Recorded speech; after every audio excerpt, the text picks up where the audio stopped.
بسم اللہ والصلاۃ والسلام علی رسول اللہ وبعد۔ محترم بھائیو اور بہنوں، السلام علیکم ورحمۃ اللہ وبرکاتہ۔ پروگرام نبوی قصے میں آپ سب کا استقبال ہے، اور آج ہم ایک ایسا قصہ بیان کریں گے جس میں آپ دیکھ سکیں گے کہ گنہگار بندے کی توبہ سے اللہ تعالیٰ کو کیسی خوشی کا احساس ہوتا ہے۔ قصہ سنیے۔ صحیح مسلم کی روایت ہے، حضرت انس بن مالک رضی اللہ تعالیٰ عنہ کا بیان ہے کہ اللہ کے رسول صلی اللہ علیہ وسلم نے فرمایا، یقیناً جب اللہ تعالیٰ کا کوئی بندہ اس کی طرف لوٹ کر آتا ہے، پلٹتا ہے، توبہ کرتا ہے، تو اس کو اپنے بندے کی توبہ پر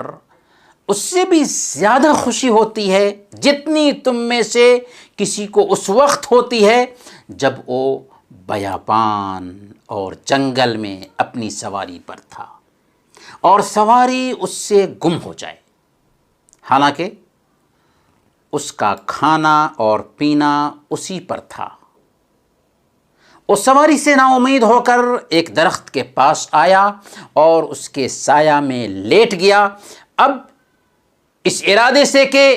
سواری نہیں ملے گی۔ وہ اسی حالت میں تھا کہ اپنی سواری کو اپنے پاس کھڑی ہوئی پاتا ہے، اب اس کی مہار کو تھام لیتا ہے اور پھر شدت مسرت میں مدہوش ہو کر کہا جاتا ہے، اللہم انت عبدی وانا ربک، اے میرے اللہ تو میرا بندہ اور میں تیرا رب۔ یعنی بے پایاں خوشی کی بنا پر الفاظ الٹ گئے۔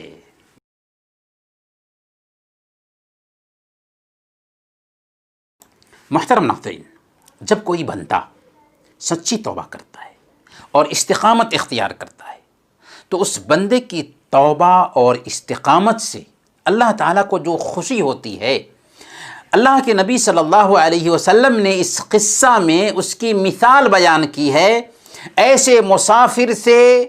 جو صحرائی سرزمین کا، بیابان اور جنگل کا اکیلے سفر کرتا ہے، اس کے اونٹ پر اس کے کھانے پینے کا سامان لدا ہوا ہے، لمبا سفر طے کر لیتا ہے، دوپہر کے وقت جب تکان محسوس کرتا ہے، تھکاوٹ سے چور چور ہو جاتا ہے، تو ایک جگہ اونٹ سے اترتا ہے، اونٹ کو درخت کے نیچے باندھ دیتا ہے اور اسی درخت کے نیچے آرام کرنے کے لیے بیٹھتا ہے اور سو جاتا ہے۔ اس کے ساتھ نہ پانی ہے، نہ کھانا ہے اور نہ ہی کوئی آدمی ہے۔ اچانک جب اس کی آنکھ کھلتی ہے تو اپنے اونٹ کو گم پاتا ہے، حیران و پریشان ہر طرف اونٹ کو تلاش کر رہا ہے لیکن اونٹ کو کہیں نہیں پاتا۔ اب کیا کرے؟ تھک ہار کر موت کے انتظار میں اسی درخت کے پاس آتا ہے اور سو جاتا ہے، کیونکہ اب وہ زندگی سے مایوس ہو چکا ہوتا ہے۔ کھانے پینے کا سامان اونٹنی پر ہی لدا ہوا تھا۔ جب آنکھ کھلتی ہے تو اونٹنی کو اپنے سامنے پاتا ہے، اس وقت اس کو کیسی خوشی اور مسرت کا احساس ہوگا، اس عالم کیف کا کوئی تصور نہیں کر سکتا سوائے اس آدمی کے جو اس کیفیت سے دوچار ہوا ہو، کیونکہ یہ بہت بڑی شادمانی ہے، موت کے منہ سے نکلنے کی خوشی ہے۔ اسی لیے وہ اونٹنی کا لگام پکڑتا ہے اور فرط جذبات میں شدت مسرت سے بے قابو ہو کر کہتا ہے، اللہم انت عبدی وانا ربک، اے اللہ تو میرا بندہ ہے اور میں تیرا رب ہوں۔ یعنی وہ اللہ کی تعریف کرنا چاہتا تھا کہ اللہم انت ربی وانا عبدک، اے اللہ تو میرا رب ہے اور میں تیرا بندہ ہوں، لیکن فرط مسرت میں غلطی کر جاتا ہے اور کہہ بیٹھتا ہے، اللہم انت عبدی وانا ربک، اے اللہ تو میرا بندہ ہے اور میں تیرا رب ہوں۔ محترم ناظرین، اس قصہ سے سب سے پہلا سبق یہ ملتا ہے کہ اللہ تعالیٰ کے صفات میں سے ایک صفت خوش ہونا ہے۔ اللہ تعالیٰ خوش ہوتا ہے، اسی طرح جس طریقے سے اللہ کی شان کے لائق ہے، اس کے جلال کے لائق ہے۔ اللہ تعالیٰ نے فرمایا لیس کمثلہ شیء وہو السمیع البصیر، اس کے جیسے کوئی نہیں اور وہ سننے والا اور دیکھنے والا ہے۔ اس قصہ سے دوسرا سبق یہ ملتا ہے کہ اللہ تعالیٰ اپنے بندوں پر بڑا رحم اور کرم فرمانے والا ہے۔ وہ گناہگار بندہ جو اللہ کی غیرت کو دن رات چیلنج کر رہا تھا، جب اس کی طرف پلٹتا ہے تو اس کی توبہ سے اللہ تعالیٰ کو ایسی خوشی ہوتی ہے جیسی خوشی صحرا میں اونٹنی کو پانے والے سوار کو ہوتی ہے۔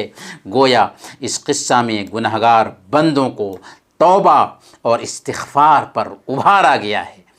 اس لیے نہیں کہ اللہ تعالیٰ ہماری توبہ کا ضرورت مند ہے، اسے ہماری نیکیوں کی حاجت ہے، بلکہ اس لیے کہ وہ ہم سے محبت کرتا ہے، وہ ہماری بھلائی چاہتا ہے۔ اس لیے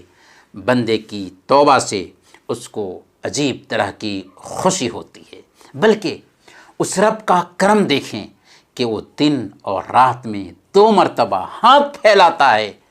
جیسا کہ صحیح مسلم کی روایت ہے۔ اللہ کے نبی صلی اللہ علیہ وسلم نے ارشاد فرمایا ان اللہ یبسط یدہ باللیل لیتوب مسیء النہار ویبسط یدہ بالنہار لیتوب مسیء اللیل، اللہ تعالیٰ رات کو اپنا ہاتھ پھیلاتا ہے تاکہ دن کو گناہ کرنے والا توبہ کر لے، اور دن کو ہاتھ پھیلاتا ہے تاکہ رات کو گناہ کرنے والا توبہ کر لے۔ اس لیے گناہگار بندوں کو جلدی سے جلدی توبہ کرنی چاہیے۔ ظالم ابھی ہے فرصت توبہ نہ دیر کر، وہ بھی گرا نہیں جو گرا پھر سنبھل گیا۔ اس قصہ سے تیسرا سبق یہ ملتا ہے کہ اگر ایک آدمی بھول چوک کر غلطی کر جاتا ہے تو اس پر اس کا مواخذہ نہیں ہوگا، کیونکہ بھول چوک کر اس نے غلطی کی۔ حتیٰ کہ اگر سبقت لسانی سے کلمہ کفر بھی زبان سے نکل جائے تو اس پر بھی اس کی گرفت نہیں ہوگی، جیسا کہ اس قصہ میں بندہ اپنی سواری کے ملنے پر اللہ کا شکر ادا کرنا چاہتا تھا کہ اے اللہ میں تیرا بندہ ہوں اور تو میرا رب ہے، لیکن سبقت لسانی سے اس کے الفاظ خطا کر جاتے ہیں اور وہ کہہ جاتا ہے اے اللہ تو میرا بندہ ہے اور میں تیرا رب ہوں۔ لیکن اگر کوئی آدمی مذاق اڑاتے ہوئے کفریہ بات کرتا ہے، جان بوجھ کر کفریہ بات کرتا ہے،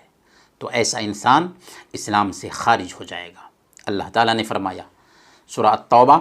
آیت نمبر 65 اور 66 قل اب اللہ